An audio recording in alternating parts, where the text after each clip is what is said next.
Hi hello నమస్తే.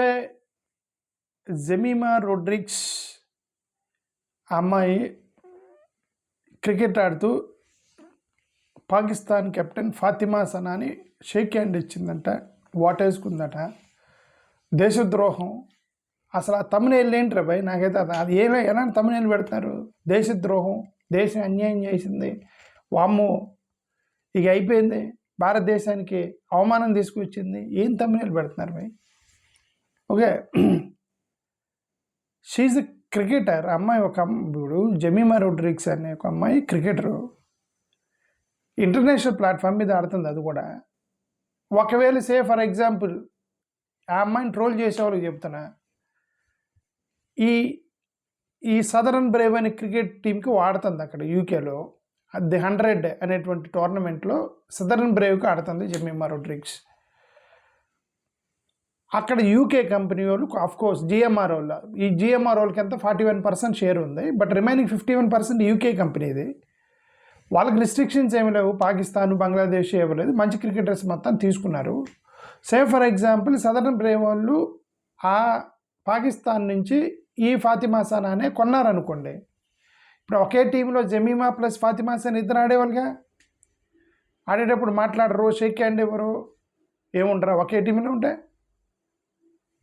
For example ఈ Manchester super Giants అది ఆడుతుంది అమ్మాయి స్మృతి మందానా ప్లస్ రిచా ఘోష్ ఇద్దరు కలిసి మాంచెస్టర్ సూపర్ జైంట్కి ఆడుతున్నారు. ఈ టీం వాళ్ళు కనుక ఒకవేళ ఫాతిమా సనాను కొనుంటే, పాకిస్తాన్ ప్లేయర్ని కొనుంటే వాళ్ళు అప్పుడు ఒకే టీంలో బాల్ వేసేటప్పుడు, బ్యాటింగ్ చేసేటప్పుడు, రన్నింగ్ చేసేటప్పుడు, ఫీల్డింగ్ చేసేటప్పుడు ఫాతిమా సనా స్మృతి జెమీ అనుకోరా, ఒకే టీంలో ఉంటాయి. ఇంటర్నేషనల్ ప్లాట్ఫామ్ మీద వాళ్ళు ఆడుతున్నప్పుడు అనుకోరా. సరే, మన అదృష్టం కొద్దీ ఆ అమ్మాయి వేరే టీంలో ఉంది, వీళ్ళిద్దరూ వేరే టీంలో ఉన్నారు. స్మృతి రిచా వాళ్ళ టీంలో ఆడుతున్నారు, దీప్తి ఏమేమో ఈ సన్ రైజర్స్లో ఆడుతుంది, జమీమా ఏమో సదరన్ బ్రేవ్లో ఆడుతుంది. ఓకే, సో ఈ ఫాతిమా సనా వేరే టీంలోకి వెళ్ళింది. మన అదృష్టం వీళ్ళు ముగ్గురున్న టీంలో, లేదంటే ముగ్గురులో ఎవరో ఇప్పుడు సన్ రైజర్స్లో ఉంటే దీప్తి మాట్లాడాల్సి వచ్చేది, మాంచెస్టర్స్ దాంట్లో ఉంటే స్మృతి ఘోష్ మాట్లాడాల్సి వచ్చేది, ఇప్పుడు సదరన్ బ్రేవ్లో ఉంటే జమీమా మాట్లాడొచ్చేది. సో అమ్మాయి వేరే టీంలో ఉంది. సరే, అపోనెంట్గా ఆడేటప్పుడు మ్యాచ్ అయ్యేటప్పుడు, మ్యాచ్ అయిపోయిన తర్వాత ఆ అమ్మాయి నవ్వింది. నేను చూసా వీడియో, వీళ్ళు ట్రోలింగ్ చేసే వీడియో చూసా. ఏంద్ర ట్రోలింగ్ చేస్తున్నారు, జమీమా ఎంత వాటేసుకుందట అమ్మాయిని అని చెప్పేసి. ఓకే, చూస్తే Fatima Sana laughed first, smiled first. ఈ అమ్మాయి మామూలుగానే నవ్వింది ఊరికే. ఈ జమీమా ఊరికే బై నేచర్ చాలా స్మైల్, చాలా జోవియల్గా ఉండిద్ది. ఆమె లోపలికి ఎంత బాధ ఉన్నా సరే ముఖం మీద కనబడదు, ఎప్పుడు నవ్వుతూ ఉండిద్ది. అసలుకే ఊరికే నవ్వే పిల్ల, అవతల అమ్మాయి నవ్వితే నవ్వదా? ఈ పిల్ల ఊరికే నవ్వుతూ ఉండేది జమీమా. దాని కూడా అక్కడ ఫాతిమా సనా నవ్వింది అమ్మాయిని చూసి. ఆ అమ్మాయి నవ్వింది. వెళ్ళేటప్పుడు అది ఇంటర్నేషనల్ ప్లాట్ఫామ్లో చేసింది. అంటే నరేంద్ర మోడీ గారు నవాజ్ షరీఫ్ గారి దగ్గరికి వెళ్ళి బిర్యానీ తినవచ్చు, వాజ్పేయి గారు అక్కడికి వెళ్ళి బస్సు యాత్ర, పీస్ యాత్ర, మనందరం కూడా పీస్ఫుల్గా అందరికీ నైబర్స్ కలిసి ఉండాలని బస్సు యాత్ర చేయొచ్చు పాకిస్తాన్కి. మన ఇండియన్ అంబాసిడర్స్ ప్రోటోకాల్ ఉండేది, ఇంటర్నేషనల్ ప్రోటోకాల్. మన అంబాసిడర్స్, పాకిస్తాన్ అంబాసిడర్స్ ఇద్దరు కలిసినప్పుడు షేక్ హ్యాండ్ ఇవ్వాలి, షేక్ హ్యాండ్ తీసుకుంటారు ఇద్దరు. ఒకవేళ వేరే ప్లాట్ఫామ్ మీదకి వెళ్ళిన తర్వాత అథారిటీస్ కలిసినప్పుడు షేక్ హ్యాండ్ తీసుకుంటారు, వ్యాపారస్తులు షేక్ హ్యాండ్ తీసుకుంటారు. వ్యాపారం చేసేటప్పుడు, లేదంటే ఒక ఇంటర్నేషనల్ కంపెనీకి ఈయన క్లయింట్ ఆనా క్లయింట్ అయితే, ఇద్దరికి క్లయింట్ అయితే ఇద్దరు కూడా మాట్లాడుకోవాల్సి వచ్చింది. ఓకే, ఇంటర్నేషనల్ ప్లాట్ఫామ్ మీద. ఇదంతా ఎందుకు? అమెరికాలో, యూకే, ఆస్ట్రేలియాలో చాలామంది భారతీయులు ఆ కంపెనీల్లో పనిచేస్తున్నారు. ఎక్కడ? ఆ కంపెనీల్లో పనిచేస్తున్నారు, ఒక సాఫ్ట్వేర్ కంపెనీలో పనిచేస్తున్నారు. ఆ సాఫ్ట్వేర్ కంపెనీలో పాకిస్తానుడు కూడా ఎంప్లాయీ అయితే మాట్లాడరా? సార్ వాడు శత్రు దేశం కూడా నేను మాట్లాడినంటే నేను జాబ్లోంచి తీసేస్తారు. మైక్రోసాఫ్ట్కి నువ్వు ఇండియన్ పనిచేస్తున్నాడు, అవతల పాకిస్తానుడు కూడా మైక్రోసాఫ్ట్కి వచ్చి నీ కొలీగ్గా పనిచేస్తున్నాడు అనుకోండి, అమెరికాలో నువ్వు మాట్లాడవా? సెకండ్ ఇవ్వవా పాకిస్తానుడు అని చెప్పి. అలాగా అమ్మాయి యూకేలో ది 100 అనే మ్యాచ్ ఆడుతుంది జమీమా. దాన్ని పట్టుకొని షేక్ హ్యాండ్ ఇచ్చింది, అగ్గిచ్చింది, దేశద్రోహం చేసింది. నేను ఆ అమ్మాయి 2-3 వీడియోలు పెడితే నా క్రికెట్ ఛానల్లో వాడు స్ట్రైక్ కొట్టాడు నాకు. ఆ వీడియోలు మొత్తం డిలీట్ చేయాల్సి వచ్చింది. ఆ జమీమా వీడియోలు పెట్టా, జమీమా వీడియోలు పెడితే ఏది షార్ట్స్ పెట్టేది కూడా, షార్ట్స్ పెడితే ఎవరు స్ట్రైక్ వాడు స్టార్ స్పోర్ట్స్ నుంచో ఎవడో ఒక లాయర్ స్ట్రైక్ కొట్టిండు. Okay, contact the lawyer, we are sending strike అన్న క్రికెట్ ఛానల్ స్ట్రైక్ కొట్టిండు వాడు. మొత్తం డిలీట్ చేశారు, రిమూవ్ చేశారు యూట్యూబ్ వాళ్ళు. ఓకే, మరి నా ఛానల్ ఎందుకు కొట్టారు? చాలామంది నా ఛానల్ మీద ఏం చేస్తున్నారు స్వామి, నాకు ఈ ప్రొఫెసర్ రమేష్ ఛానల్ ఏమో చెక్కింగ్ చెక్కింగ్ చెక్కింగ్ చెక్కింగ్ అని వస్తుంది అంటే, మరి దాన్ని ఏంది ఎవరు టార్గెట్ చేస్తున్నారు? ఈ ఛానల్ ఆ ఛానల్స్ మొత్తం టార్గెట్ చేస్తున్నారు నా ఛానల్స్. మీరు ఎంత డౌన్ చేసినా సరే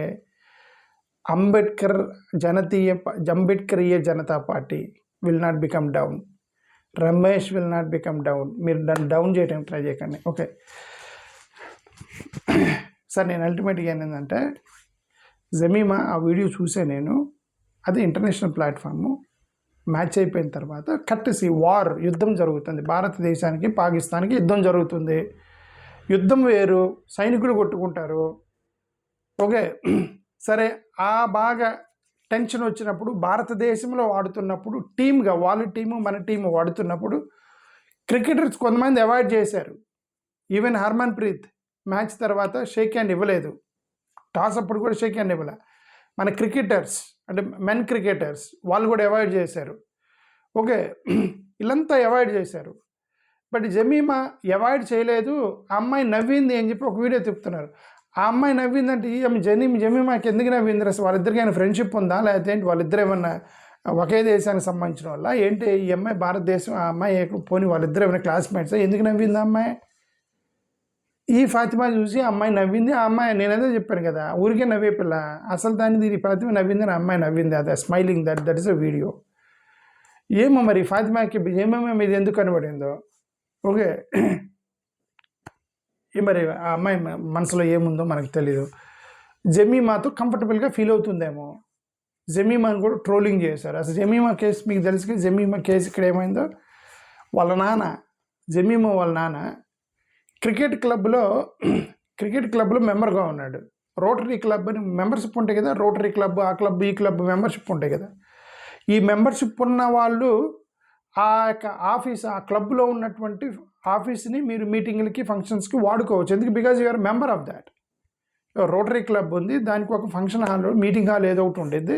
నువ్వు రోటరీ క్లబ్ మెంబర్ అయితే నువ్వు ఆ ఫంక్షన్ హాల్, మీటింగ్ హాల్లో మీరు మీటింగ్ పెట్టుకోవడానికి పర్మిషన్ ఇస్తారు. అదే రెంట్ ఏదో కట్టాల్సి వచ్చింది మెంబర్ కాబట్టి. అలాగే అక్కడ క్రికెట్ క్లబ్ ఒకటి ఉంది. ఆ క్రికెట్ క్లబ్లో ఒక చిన్న ఫంక్షన్ హాల్ ఉంది, రూమ్ ఒకటి ఉంది అనమాట, మీటింగ్ హాల్. ఆ మీటింగ్ హాల్లో ఈయన మెంబర్ కాబట్టి పర్మిషన్ తీసుకొని పోయి ప్రార్థన పెట్టుకున్నాడు. ఆయన పర్మిషన్ తీసుకున్నాడు, మెంబరు ప్రార్థన పెట్టుకున్నాడు. 4 గోడల మధ్య ప్రార్థన పెట్టుకుంటే మతప్రచారం చేస్తున్నాడని చెప్పేసి విపరీతంగా ట్రోలింగ్ చేశారు జమీమా వాళ్ళ నాన్ని. సరే, జమీమా వాళ్ళ నాన్న అంటే ట్రోలింగ్ చేశారనుకోండి, జమీమాని కూడా ఆ అమ్మాయికి ఆపర్చునిటీస్ పోయినాయి. గతంలో అమ్మేవారు డ్రాప్ చేయటం, డ్రాప్ చేయటం, ఈయటం, పెట్టడం, తీసేయటం, వేయటం చేస్తుంటే ఆ 127 రన్స్ కొట్టి కింద పడి ఏడ్చింది. ఎందుకు? ఆ అమ్మాయి పట్ట మెంటల్ టెన్షన్. అన్నిసార్లు తీసేశారని చెప్పేసి ఇప్పుడు ఈ సంజు శాంసన్ ఏమైంది? సంజు శాంసన్ లేపేశారు. వరల్డ్ కప్ హీరో అతను. సంజు శాంసన్ లేకపోతే మ్యాచ్ వరల్డ్ కప్ వచ్చేది కాదు. జమీమా లేకపోతే వరల్డ్ కప్ వచ్చేది కాదు. వరల్డ్ కప్ హీరోస్ వీళ్ళిద్దరు. ఆ సంజు శాంసన్ ఈజీగా తీసి అవతల పడేశారు. జమీమాని తీసేయలేకపోతున్నారు. ఎందుకంటే అమ్మాయి మిడిల్ ఆర్డర్లో కన్సిస్టెంట్గా స్కోర్ చేయకపోయినప్పటికీ కూడా మిడిల్ ఆర్డర్లో మోర్ ఫ్లెక్సిబుల్గా ఉండేది అమ్మాయి జమీమా. ప్లస్ ఫీల్డింగ్లో అమ్మాయికి తట్టినోళ్ళు లేరు. చాలా క్విక్గా ఫీల్డింగ్ చేసేది, రన్స్ చాలా ఫాస్ట్గా పరిగెత్తేది. సో చాలా అడ్వాంటేజ్లు ఉన్నాయి. బ్యాటింగ్ చేసినా చేయకపోయినా, బ్యాటింగ్ ఎలాగో కన్సిస్టెంట్గా చేస్తుంది. బట్ జమీమా కొన్ని అడ్వాంటేజెస్ ఉన్నాయి. ఫీల్డింగ్లో క్విక్గా చేయటం కానీ, రన్నింగ్ క్విక్ చేయటం కానీ, క్యాచ్లు పట్టడం కానీ, ఎడిషనల్ అడ్వాంటేజ్లు ఉన్నాయి. కాబట్టి మోరోవర్ ఆ టీంని కొద్దిగా, అమ్మాయికి కొద్దిగా వైబ్ ఇస్తుంది, ఏదో డిఫరెంట్ జోవియల్ తోటి. అందుకని అమ్మాయిని బ్యాకప్ చేస్తున్నారు టీము. కాబట్టి ఇప్పుడల్లా జమీమాని తప్పిస్తారని నేను అనుకుంటున్నా. కనీసం ఒక 2-3 సిరీస్లు అయితే ఉంచుతారు. అయితే నెక్స్ట్ ఏషియా కప్కి ఎలా సెలెక్ట్ చేశారు? ఓకే, ఏషియన్ గేమ్స్ ఉన్నాయి కదా, ఏషియన్ గేమ్స్కి ఎలా సెలెక్ట్ చేశారు? బహుశా ఆ తర్వాత వచ్చేటువంటి వరల్డ్ కప్ ఏదో ఉన్నట్టుంది, అప్పటిదాకా ఉంచుతారు. నేనేమన్నానంటే, క్రికెటర్స్ ఎక్కువగా పర్మనెంట్గా ఉండరు కొంతవరకు. నేనేమంటానంటే, ఇలాంటి అమ్మాయి బై నేచర్ జోవియల్గా ఉండే అమ్మాయి అక్కడ ఫాతిమా సనా తోటి షేక్ హ్యాండ్ ఇచ్చిందని దానికి దేశద్రోహం అని తమ్మునేల్స్ పెట్టడం ఎందుకు స్వామి? మీరు యూట్యూబర్స్ అడుగుతున్నా, దేశద్రోహం అని తమ్మునేలు పెట్టారు ఒకరు. దేశానికి మోసం చేసిందని ఇంకొక తమిళులు పెట్టారు జమీమా అని. ఓకే, కోపం వేరు, యుద్ధం వేరు, కటసి వేరు, ప్రొఫెషనలిజం వేరు. ప్రొఫెషనలిజం వేరు బాసు.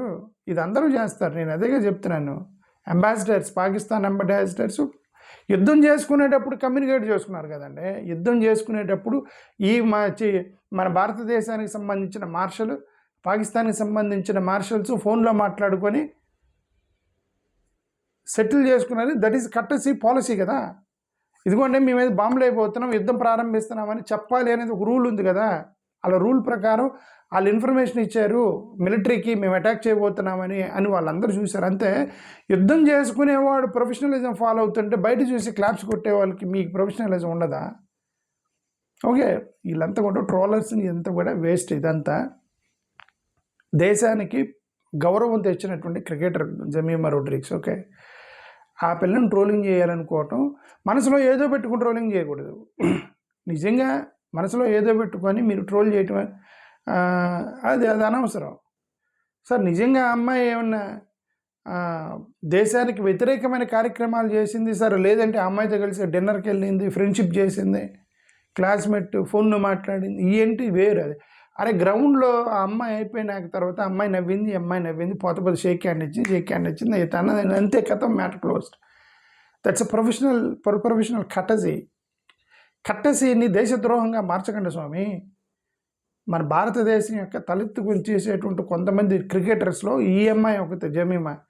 అసలు ఇంకొకటి రీసెంట్గా బీసీసీఐ గ్రేడ్ ఏ ప్లేయర్స్లో చేర్చిందంటే అమ్మాయిని. Just imagine that. Grade A ప్లేయర్స్లో స్మృతి, జెమీ, ఇట్లా 4-5 పాటు ఈ అమ్మాయి కూడా ఉంది. దీప్తి శర్మ, వీళ్ళతో పాటు ఈ అమ్మాయి కూడా ఉంది. ఓకే, గ్రేడ్ ఏకి ప్రమోట్ చేస్తే, బీసీసీఐనే గ్రేడ్ ఏకి ప్రమోట్ చేస్తే, భారతదేశమే అమ్మాయిని ప్రతిసారి మ్యాచ్లకి సెలెక్ట్ చేస్తుంటే మధ్యలో ట్రోలర్స్, యూట్యూబర్స్ దేశద్రోహము వాటేసుకుంది, పాకిస్తాన్ వాటేసుకుంది. ఆపండి స్వామి మీద అన్న పెడతాను. థ్యాంక్ యూ, నమస్కారం.